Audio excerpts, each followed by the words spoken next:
Welcome back, everyone, to another episode of Wednesday Wisdom on the Educational AD Podcast. We'll be right back with today's Wednesday Wisdom guest, but we want to give a shout out to our podcast partners, the Florida Coaches Coalition, We Coach, and the Global Community of Women in High School Sports. These are three great organizations that you should really be a part of. And now, please don't fast forward. Take a quick listen to our podcast sponsors. We want to say thanks to Sideline Interactive, indoor scoring tables and video boards. Sideline Interactive's products are tremendously versatile. We've got one of their score tables in our gym, and it's just fantastic. We use it for home games, of course, but we also use it for pep rallies, for signing ceremonies. Go to sidelineinteractive.com and schedule a live web demo and see their tables and their boards in action. That's sidelineinteractive.com. We also want to thank Hometown Ticketing, the leading digital ticketing provider to schools and colleges. Go to hometownticketing.com. They're going to show you how to sell your tickets online for all your events, not just games, but school plays, concerts, dances, even graduation. They'll also show you how to scan the attendees that come to your events and collect your revenue. And every step of the way, you're going to have a dedicated client success manager providing hands-on support. That's every step of the way. Go to hometownticketing.com and find out how to start selling your tickets digitally. That's hometownticketing.com. We also want to say thanks to Snap Mobile. Snap Mobile is the parent company for an entire suite of platforms designed to help you do your job better. Snap Store allows you to sell custom spirit gear to everybody in your program. Snap Connect is their family engagement platform. And Snap Raise is their fundraising platform that we've used with great success, and you can too. Go to snapraise.com. They even have a program where you can get your funding before you actually start your fundraiser. I don't think anybody else offers that. That's snapraise.com. We want to say thanks to Gipper. Go to Gipper.com and see how athletic directors are creating world-class content for their school's social media channels. Mention our code ADPOD10 and you'll get 10% off. That's Gipper.com. Create custom content for your school's social media channel. We also want to say thanks to Vital Signs Wall of Fame. The Wall of Fame is an interactive touchscreen video console that highlights your school's top performers, both past and present, in athletics, academics, and the arts. But there's so much more than that. The Wall of Fame is also an extensive content program that allows you to tell more compelling stories that will better engage your audience. Let Vital Signs Wall of Fame bring your school's legacy to life. Go to vitalsignswalloffame.com/Jake, and you'll also get 5% off. That's vitalsignswalloffame.com/Jake. We want to say thanks to Huddle. Go to huddle.com and change the way you see the game. As a football coach, I used Huddle for years, but when I became an athletic director, I made sure our school was a Huddle school. And our coaches just loved the tools like smart cameras, the analytics, the mobile apps that helped our athletes play at the highest level. Huddle's a complete professional grade solution to the challenges we face as athletic directors. Go to huddle.com. Teams believe in Huddle, and we believe in sports. Find out how to turn your school into a Huddle school. That's huddle.com. We also want to say thanks to Final Forms. Final Forms will help you prepare for your best season ever. Final Forms can help your stakeholders with things like reminders about physical dates and policies. They can help your coaches with attendance and communication. And for athletic directors, Final Forms can help you with eligibility, with rosters, and all the reports that come across your desk. You know, it's time that you talk to someone who gets it. For more information, go to finalforms.com/Jake. That's finalforms.com/Jake to get started with Final Forms. And we want to say thanks to Athletic Surveys by LifeTrack. Athletic surveys are a quick, easy, and affordable way for you to collect comprehensive data that allows you to evaluate and improve your entire athletic program. Athletic directors typically only hear from that 2% the disgruntled student athlete, or the squeaky wheel parent. And we need to hear from them so we can help make changes in our programs. But we also need to hear from the 98% that really love our program. And that's a very effective tool to have when you're talking to that disgruntled parent or athlete, or with your principal, or with your school board. Go to athleticsurveys.com and find out all the ways that they can create a custom survey for your school to help you take the pulse of your parents or your student athletes. That's athleticsurveys.com. Check them out today. Welcome back, everyone, to Wednesday Wisdom on the Educational AD Podcast. We've got one of our original Wednesday Wisdom presenters back for another round. I haven't heard from her for a while, so we're excited to have her back. If you're new to the program, Dr. Megan Buning is a former Division I athlete and coach, very successful. She's now a researcher and a faculty member for the FSU COACH program at Florida State University. Has a tremendous background in athletics. She's a certified mental performance consultant. She's also a commentator in her spare time for the SEC network. And she's one of our favorites on Wednesday Wisdom. So Dr. Megan Buning, welcome back. And what do you have for our listeners today? Thank you, Jake. It has been a minute, so I appreciate you being patient with me.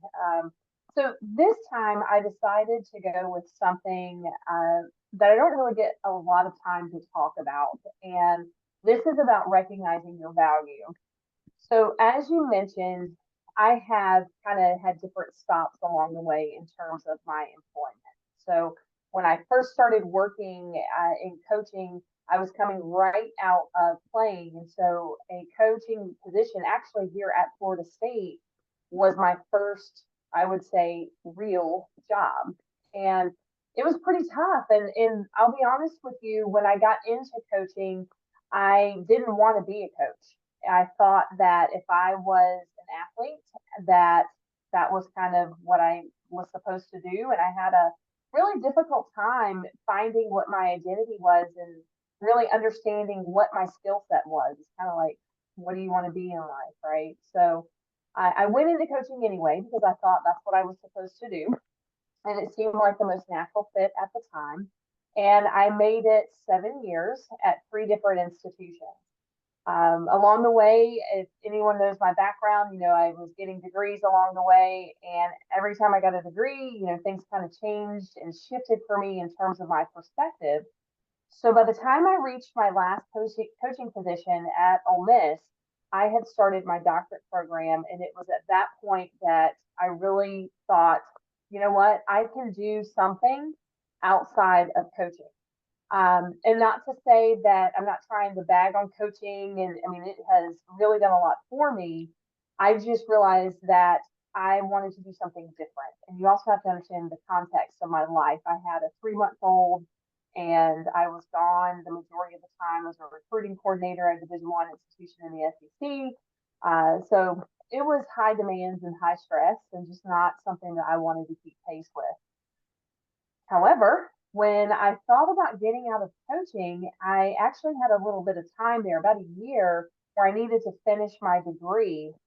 And so I went into graduate school full time for a little bit to finish my dissertation and kind of that part. And I'm going to be honest with you, I had a little bit of a panic because again, I went through this phase of I'm a coach. I don't know anything else. I don't know what else to do. And I really struggled. Something that hit me after spring of 2011 was my last spring coaching. And at the same time, there were a few other coaches at Ole Miss that had gotten out of coaching for various reasons. Either they chose to, or unfortunately, they lost their job. And I kind of ran into them informally in town and realized that they were struggling with some of the same issues that I had. They didn't know what their value was, what skills they had that they had developed as an athlete and as a coach. And so it really got me thinking. I went ahead and I mean, let's just be honest, I was thinking at that point. It didn't hit me altogether until I got into my first non-athletic position, which would have been in the early spring of 2014. That's when I transitioned from, um, coaching and postdoc to full-time faculty position. And I thought it might be a little bit of a stretch because I had been an athletic coach all these years. And here I am going into a tenure track. So I ended up as an associate professor and I was a researcher, which doesn't seem like a really natural fit. And actually, if you had asked me if I was going to be a professor, I would have laughed in your face probably because that was not something that I quite frankly thought I could do. Um, so I ended up getting this position because I was hired mid-year and the person that was doing the hiring saw potential. They saw that I had a work ethic based off of my Vita and what I had submitted. And honestly, they gave me a chance.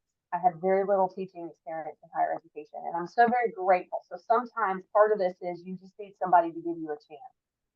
And once this person gave me a chance, I kind of just put myself into it and tried to make it what I wanted it to be.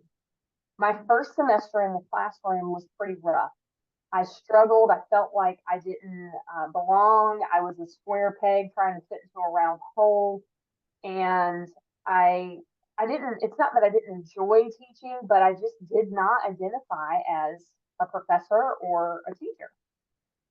And so I fought and I fought and I fought against this, Megan, this is what you're doing now. And I finally came to the realization that I was creating a lot of stress for myself, anxiety and stress. And so I said, after that first semester, my teaching evaluations weren't bad, but they weren't great either. And I decided that I didn't like that very much. And so I wanted to figure out what's going on. Why am I feeling so uneasy? And so when I started leaning on my circle of feedback, which I think I've talked about before, but these are people that are in my life that I have selected to give feedback and for me to go to for advice or an ear on purpose. They bring something that I need for whatever those situations are. And these are not people that are just going to tell me what I want to hear. So when I was looking at my circle of feedback and kind of just venting a little bit about what was going on, one of them being my boss, I came to the realization that I was trying to fit myself into what I thought a professor should be. And when I stopped trying to fit that mold and I was encouraged to be myself and to think about what I did as a coach, how did I approach athletes as a coach and how did I approach others as a coach, that really was my selling point even for the job that I got. So basically I stopped trying to be like the others. I remembered what made me a good coach. And what I did was, and this is very important, when you're trying to build your confidence, when you're trying to realize what your strengths are, you need to link what you think about yourself back to sources of evidence. So, for instance, I knew that I could teach. And I knew this because over the years, I had various athletes and parents, and even some of the students that I had already worked with tell me that I could explain concepts in a way that made it very easy for them to understand. So I knew that I could teach. So that was my evidence for that. I could break things down and I could make a connection practically. And this was with movement. And this is also with other skills that you're talking in academia. At the time, I was teaching research. And so those came through on my teaching evaluations for the academic side, and then also through what other people would tell me when I was coaching. I was creative. I've always been very creative. And so this was an easy one for me to link back to when I thought about the types of projects I submitted for any of my coursework. I always went above and beyond trying to think how I could make them more fun, more engaging, creative, different. I always wanted to be different. I wasn't afraid of hard work. So I had been told, and I could link this back to what people had said, Megan, one of your strengths is your work ethic. So then I also was able to look at my own, what I had accomplished. I had come out of coaching. I had obtained a tenure track teaching position, which is not easy to find or to do with very little teaching or research experience at that time. And it was because of the hard work that I had put in. I was resourceful. I knew this because I would spend time seeking. If I didn't know the answers, I would go out and I would find the answers, whether that meant asking somebody else or just getting on the internet and doing a search or referring to a book. So that's kind of one approach that I could suggest to folks, is to think about what it is that you think you do well, and maybe you don't think about it in the terms of your job right now. Maybe you think about it in other areas of your life. What is something that you do well when you're out just spending time with your family? What is something that people always compliment you about? Because that's, I can tell you right now that athletes and coaches struggle with that all of the time. So what I did after I kind of did this strengths assessment, it got me feeling good. It got me confident. My self-efficacy went up. And so I decided to approach the classroom like I did the field. So I was a softball athlete. So I went into the classroom like I would the field. And the classroom became the field and the students became my athletes. Now I had to balance to not get into too much coaching versus instruction, but I was able to have fun with it and bring in how to teach experientially and tangibly. And the students really appreciated that. And so I just made sure that I set clear expectations up front about, y'all, I'm going to be a little bit different. I'm going to coach, and I put my coach hat on sometimes. So just know that that's the coach in me coming out. If it's ever too much, let me know. And I gave them that freedom to do so. So along the way, I started really getting comfortable in the classroom. That helped. Another thing that I did to help me get outside of my cocoon, thinking that all I could do was be a coach or be a softball athlete or whatever, it was that I said yes all the time.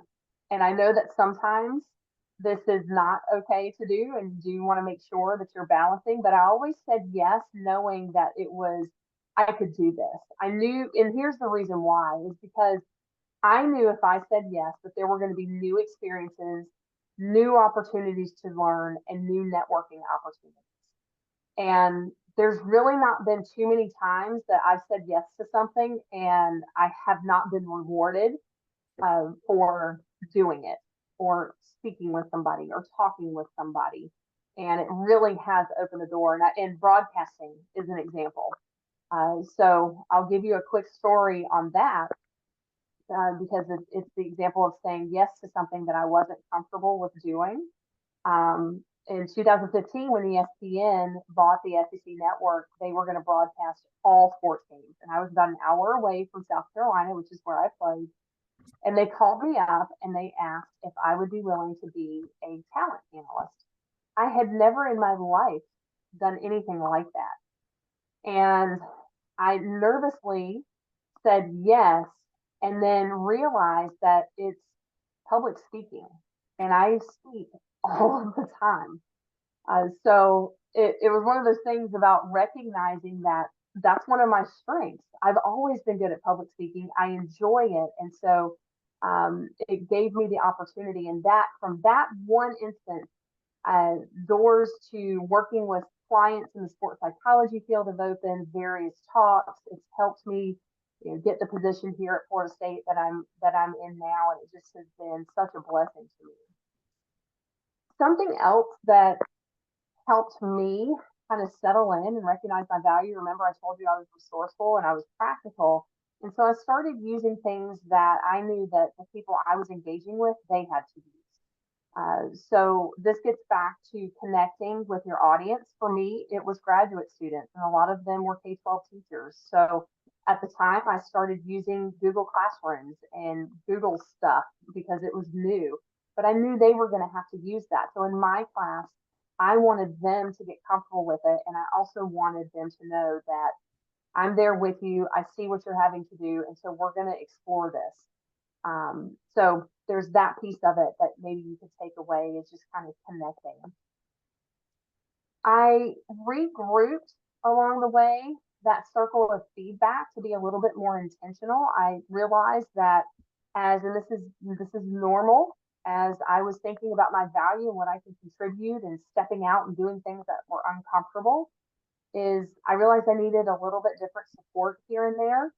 And as I started getting more heavily into academia and teaching, I realized I needed, professionals that were in that field. So that's kind of an example there, is to take a look at that feedback circle occasionally and make sure you're adjusting it as you go. Versus, I didn't need to speak with my grandmother about this. I needed somebody that was in doing what I was doing. Um, and then once I formed that circle, I used my circle. I used that. I think sometimes we talk about identifying who can help you, who can give you feedback, and then we don't use them. I use them. And along the way, they provided that encouragement or that straight talk that I needed about how to approach situations, or maybe you're saying yes too much. Is this your best yes? Things like that. So that really helped me stay stay within this idea that I'm doing what I need to do, but yet I know that I'm going to test my boundaries a little bit and my limits. And when I do that, I know I'm in a safe place with these people that I have asked to be in my circle, that I'm not going to get cut down. Like, my confidence isn't going to be cut down. It's going to remain the same because they're going to tell me things out of love and out of respect. So through that kind of process, all of these things helped me realize my skill set and my value added. And I became less hesitant to try new things, which was really neat. And I realized too, with teaching and coaching and presenting and doing the broadcast, is that it prepared me to speak. So I always enjoyed the public speaking, but all along the way, that kind of stuff just continued to prepare me to do what I get to do today. And so I just made a list for you of quickly of things that I could think of that coaching and what playing taught me, and how I've used these things to translate into the job that I do now. So coaching and playing, it taught me how to compete in a healthy way and to push myself both mentally, physically, and emotionally. And so I learned this self-regulation and how to push without going overboard, because I went overboard as an athlete and then learned where I needed to step back to. They taught me how to lead. It taught me how to be resilient, to not shy away from hard work, to evaluate and assess. Taught me how to recruit. I have to recruit students for our program all of the time. So if that's not a valuable skill, I don't know what is. I've already talked about speaking publicly. It taught me that. It taught me how to instruct, how to be clear, how to use different types of teaching methods to help get the point across. It taught me how to manage performance anxiety. So anytime I'm giving a talk, or whatever it is I'm having to do, even on broadcast, there's some anxiety that comes with that. But it taught me how to manage that and to recognize it for what it is. It taught me how to manage my focus and make sure that I'm staying engaged and on task. Time management, to be resourceful, and it taught me how to network. Because if you don't network, then you may not get very far. And that's essentially, Jake, how I met you. So I think that, just the final thought that I have is, if you're struggling to understand what value you bring, or maybe you're thinking about going into a different position, especially if you're thinking about leaving coaching, or if you're thinking about leaving administration, think about what you're doing now and how that can prepare you for something in the future. So what are you doing that, if you think about it, others are not as comfortable or equipped to do? And that will help get you started with your strengths. And if you have a hard time telling yourself that you're good at something, then ask somebody else and connect it back to some evidence. Wow. I'm sure you saw me scribbling down notes there.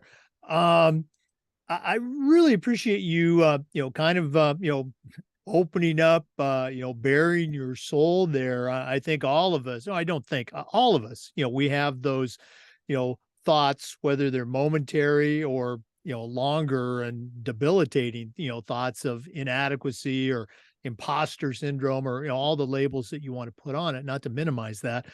But I know for myself, and I think for our listeners, that we know Dr. Megan Bunning as this supremely confident, academic, with a strong dose of athletic experience. And I think it's cool to hear about, some of the challenges that you went through. Let me ask you a Captain Obvious question. Obviously, you're very successful. The process that you just outlined, that journey of, self-evaluation and taking stock of the things you're good at. We are all so interested in the outcome rather than the process. Could you have accomplished, this present, state of confidence without going through that process? Is there a shortcut? So I think the short answer is no. And I appreciate you bringing that up because that's another thing. Now obviously, I work in the sports psych field and I work a lot on process focus quite a bit with clients. And so that's where I live. But that's also something that athletics and coaching or playing, whatever it is, has taught me. If I had stayed focused on the outcome, this is what I need to be, this is what I need to be, this is what I want to do. If I had stayed purely focused on that, I would have missed a lot of the growth that was meant for me along the way. And it would have probably taken me a much longer time if I'd even gotten there at all. You see, the thing with me too is that I never really have known what I wanted to be when I grow up. And so I eventually, once I got comfortable with trusting the process, I just kind of took it as this is my process. This is what I'm doing. I know that I'm doing X, Y, and Z, and I'm working towards something. Now, what's going to be cool is to see what door opens. So, what that process leads to. And so, when the teaching position came open, it was completely a shock. And when I think this position that I'm at now, this is really a dream position for me. It's right in my wheelhouse, teaching what I love to the students that I have so much passion for because I used to be them. And it's at one of my alma maters, so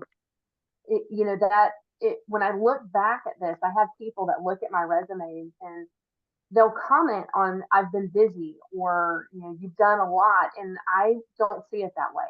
I see it as everything that's on that resume was part of a process that led me here today. And so I try to keep my eyes, like I'll set my goal. Yes, ultimately this is where I want to be or this is what I want to be doing, but then I call it a little attention flashlight, like one of those little miniature flashlights. I put my flashlight on, okay, what do I need to do? What do I need to be doing to get there? And that's where I keep my focus. So the behaviors and the actions, which is that process. And occasionally I need to broaden back out and remember what I'm doing. I may need to readjust what I want that outcome to be and what I'm working for, but then I swoop right back in, adjust my behaviors and actions, or I put my focus right back on that. So that's what I really try to do. And let me tell you, I lean on my circle sometimes. It comes in waves. I lean on them quite a bit. Sometimes I need that external. Hey, this is what happened. What do you think? Am I not thinking clearly? I mean, sometimes I need that still. No, absolutely. You talk about, not knowing what you want to be when you grow up. I can still remember 100 years ago, when I was in high school, the only thing I knew is that I didn't want to work for a living. I'd had to work for my dad, my brothers and I on his construction company. I just hated it. And sports was a way that I didn't have to work. I had to go to practice. And so going to college, I love sports. Well, geez, I know I'm probably not going to make the NFL. There was no probably about it. It wasn't going to happen. How can I stay involved in sports? Well, okay, coach. And well, if you want to coach, you have to teach. Okay, I guess I'll teach. And found out I was good at it and I liked it. And so my career was simply avoiding having to go to work each day. And I did that for 41 years as a a teacher, a coach, and an AD, and now I'm still doing it as I'm retired, talking to great people like you. Megan, again, it's always such a pleasure to spend some time with you. We mentioned FSU Coach. Go ahead and give a quick shout out, what it is and why our listeners should probably reach out and get a hold of you, if for nothing else, about FSU Coach. Yes, thank you. So FSU Coach, we're the FSU Coach Interdisciplinary Center, and we're in the College of Education at Florida State. And so what we are primarily is we're a fully online master's degree in athletic coaching. So we have students that are still graduate students competing all the way through coaches that are in the professional leagues. They're sport coaches. They're also strength and conditioning. We have some folks that are looking into athletic administration and want to go that route. Most of our students, of course, are in our master's degree, but we also have an online coaching certificate. So if you're taking another graduate program at Florida State, you can tag on to our certificate program and get a certificate in athletic coaching. In addition to that, we also provide any kind of speaking engagement. We can come in and we can do a program evaluation. We can do some research things for you, whatever the case is. Our goal is to really enhance the rigor and the quality of the coaching profession. And note, I said profession because I firmly believe that it is. And we basically want to give our coaches more. So there's that. I could go all day about FSU Coach. I'm very proud to be a part. We're pretty new. I joined in 2019, and our master's degree launched in the summer of I think it was 2021. So we've not been around that long. But in that short time, have really created a name for the program. And again, listeners, if you're not necessarily interested in FSU Coach, we already talked about the importance of networking. I encourage you to reach out to Dr. Buning, a tremendous resource. What's the best way they can get a hold of you? Sure. So you can email me at m.bunning, buning, at fsu.edu. You can follow me on Twitter at Dr. Bunning and message me through there or converse. I love engaging with folks on Twitter. And then I'm also on LinkedIn. So if any of you are that way. Yeah. And when you go to Twitter, Dr. Bunning, very strong Twitter game. Check her out there as well.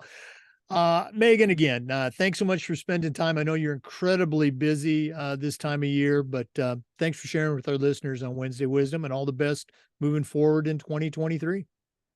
Thank you. It's a pleasure, and thanks for having me, Jake. Okay.